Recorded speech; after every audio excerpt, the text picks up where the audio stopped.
Welcome to the Saturday edition of Box Seat. I'm Adam McGrath and we're taking a look at the 8 races at Ascot for this Saturday. Perfect conditions for racing. You can see them up on the screen at the moment. The movable rail is out 3 metres, running on a good 3 with the perfect weather conditions. Some westerly winds as well expected, which should suit back markers and make for an interesting day of racing. Let's get straight into the fields and we'll start with race number 1. It is a Sell Lease Property Plate over the 1100 metres. Only one horse here has had a start and it was a pretty good race in that as well, and that was Swedish Memories. It finished second behind Spangled Impact, and that's the replay that we're going to take a look at now. The straight now, time will come at the 300, led by a length. The newcomer, Speedy Ladidi, the danger to it. Down the outside, Swedish Memories, God I Love You, down on the rail. Further back is Spangled Impact, running on with 100 left to go. Many hope Swedish Memories goes up. Here's Spangled Impact, though, cutting them down. Spangled Impact races to the lead from Swedish Memories. No bell.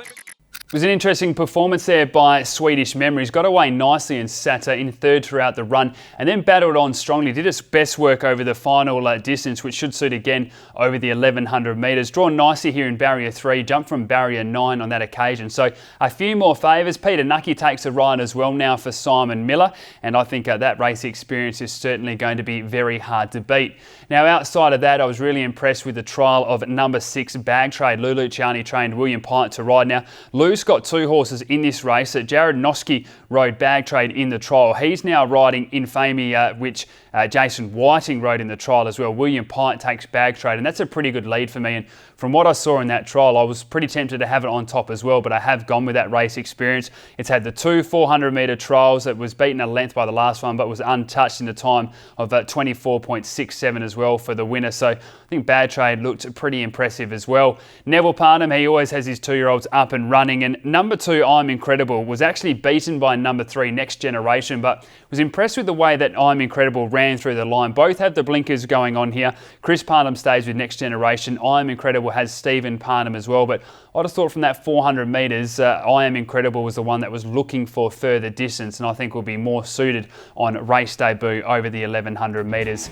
Taking a look at selections for the 2-year-olds, I'm going to be going with the race experience. Number 1, Swedish Memories, but I think number 6, Bag Trade is going to be very hard to beat. From number 2, I Am Incredible, and number 3, Next Generation.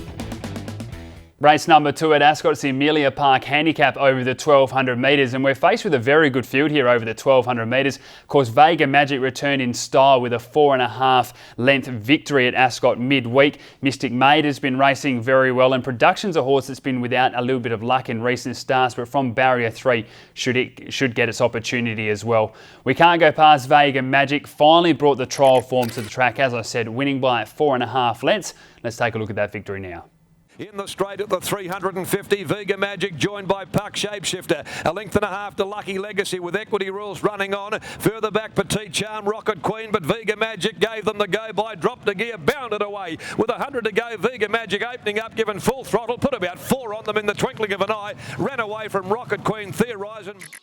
It was a brilliant performance by Vega Magic, and this team at the moment of Sean Casey and Jake Casey is flying at the moment. We've seen Stocks racing really well and plenty others as well. The 54 kilos here, I don't think it's going to be an issue for this galloper. Carried the 55 at last start, and in this field it is a strong Saturday field, but Vega Magic just showed a lot. There was a lot of interest from this horse, even from Hong Kong, to get rid of it, so they've got a big opinion of it. It looked to challenge at the top of the straight, but the way it responded, I think he is going to be too hard to beat. So Vega Magic clearly the best bet in this race. Outside of those, we need to try find some winners, and Airly's Sun was a good run first up. Has placed second up before as well. Was only beaten a length by Kentucky Lass. Jared Noski keeps the ride drawn wide here, but I think Airly's Sun's another one that will improve second up. Mystic Maid has been very consistent so far this campaign. It's had 3 attempts at the track and distance for a second and a third as well. Last start was only beaten 2 lengths by Let It Slip in the Placid Art. Those form lines from barrier 6 should hold up as well. The other one that I'm really keen on is number 9, Production. Barrier 3, the 54 kilos. You go through its form lines,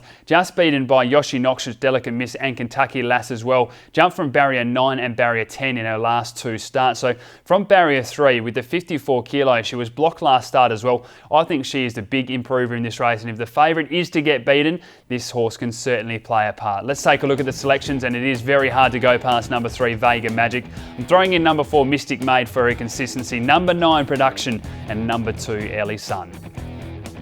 Race number 3 at Ascot. It's over the 1600 metres and we have 3 last start winners in this field. It's certainly going to be a cracking race, and of course a horse like Who Dat Singer as well, which was a winner 3 starts ago, and Battle Talk, which was a winner 2 starts ago. So there are some pretty good form lines in this race. The replay though that we're going to take a look at is number 5 Lone Choice. Took a while to break through, but William Pike took the ride and ended up being too strong over the 1400 metres. Let's take a look at that victory now.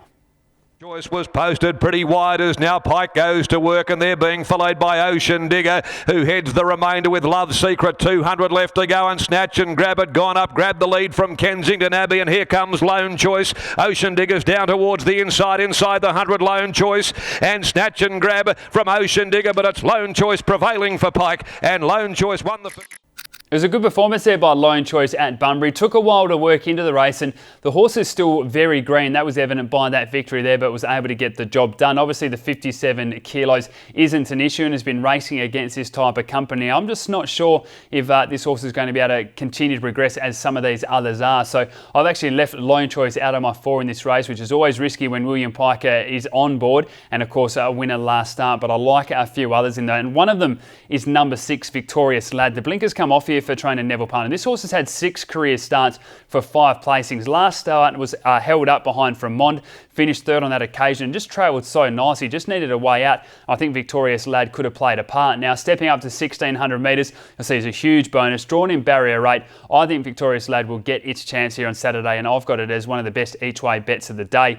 Outside of those, there is plenty of horses that will have its chance as well. Number 1 Who Dat Singer was unlucky last start, but carrying the 59 kilos, this is a horse that can lead and put some tempo in this race. I think it'd be very hard to beat. Express Snooper as well was only beaten 2.5 lengths by Man Booker. Now carries only an extra kilo from that. Again, at this distance, will be running on strongly. You know what you're going to get with Express Snooper. Is certainly an honest type. Number 2 Battle Talk meets a lot of these horses better in the weights as well. Of course, was a winner at Geraldton and then a winner at Ascot. Last start carried the 55 kilos behind Arcadia Dream, where it's beaten 4.5 lengths. But with the claim again to Clint Johnson Porter, carries only the 54.5 from barrier 3. So I'm expecting improvement, especially against some of them that it met, like Secret Doubt and also George and Ernie as well.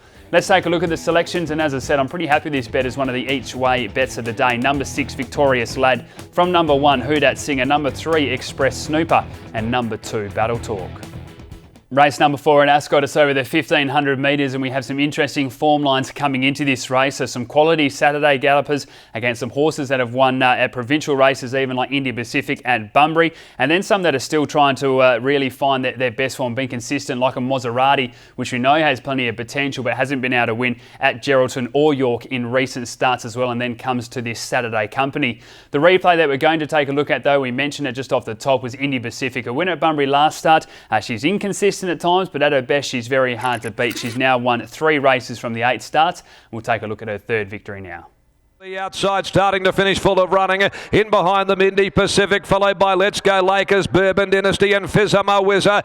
At the 200 though, on the outside, Esprit Hero dashes up towards the middle of the course, went to the lead. On the outside, Fizama Wizza. Here's Indy Pacific, Dana Wing. Indy Pacific and Dana Wing near the inside. Fizama Wizza out wide, Indy Pacific. Strong performance there by Indy Pacific. Really turned around that first up form where it was beaten 4 lengths by Mambo Katsi on that scenario. Drawn wide in barrier 10 with a 56 kilos. Certainly going to make it hard for Indy Pacific, but she has shown in the past that a good run, she can normally follow that up with some consistency as well. I'm quite keen on the top 2 runners in this race, and we'll start with number 1 Lunar Eclipse. Now Jordan Turner takes the ride, so just the 56.5 kilos. The first time that this camp has claimed this campaign. Of course, it's had the 2 runs, was just beaten by Paddy's Flat first up, and last up was beaten 2.5 lengths by Lenience on a day that didn't suit. They weren't able to run on. Now conditions will be suiting the back markers running on here. The claim looks ideal, and I think stepping up to the 1500 metres, although this horse hasn't won further than 1200, I see it as a big positive for Lunar Eclipse, and I think it'll be very hard to beat. Now another horse that will have a claiming jockey is number 2 Zonte. Clint Johnson Porter takes the ride, so just the 55 kilos. Now she carried this weight in the listed Jungle Mist as well, and I thought she put in a pretty good performance. Only beaten 3 lengths by Shidell, so she is a massive danger to the favourite here. She also hasn't won further than 1200 metres, but I think with this light weight, she'll be able to sit just nicely behind the speed and then show a turn of foot late, and has to come into consideration, especially with the form that the David Harrison stable is in at the moment. Now, outside of those, Rodeo Drive has been in good form as well. Neville Parnham trade. Brad Parnham takes a ride from barrier 4. Of course, a winner 2 starts ago, beating Bolting, which is also in this field. And last start was just beaten ahead by Moonsearch, which I also have on top later on in the card as well. So the form lines around Rodeo Drive certainly look strong. Fred Kersley has 2 pretty good runners in this race as well, in Saker and Doubt You Catch Me. Now, a few concerns for Saker. The bar plates on the near side front go on. Lucy Warwick to take the ride from barrier 3. This horse has had the 12 career starts, only 1 victory and placed on 9 occasions. If the bar plates weren't on, I think I'd be pretty tempted to put this horse on top. Runs through the field well, and with the speed in this race, I thought can certainly play a part. And number 10, Doubt You Catch Me, has been a little bit of a surprise this campaign. Over the 1100 metres, finished 3rd behind Star Lightning, then stepped straight up to the 1600, which bit of a question mark with that 500 metre step, but again ran on strongly and finished 3rd behind Sheercat as well in a really good run. Of course, Sheercat being aimed for the St Ledger, so some pretty good form lines from that race. Just 52.5 kilos with Jake Casey to ride, so I think both of Fred Kersley's will have their opportunity in this race. Let's take a look at the selections. I'm going with the top 2. Number 1, Lunar Eclipse from number 2, Zonte. Number 8, Rodeo Drive, and number 9, Saker.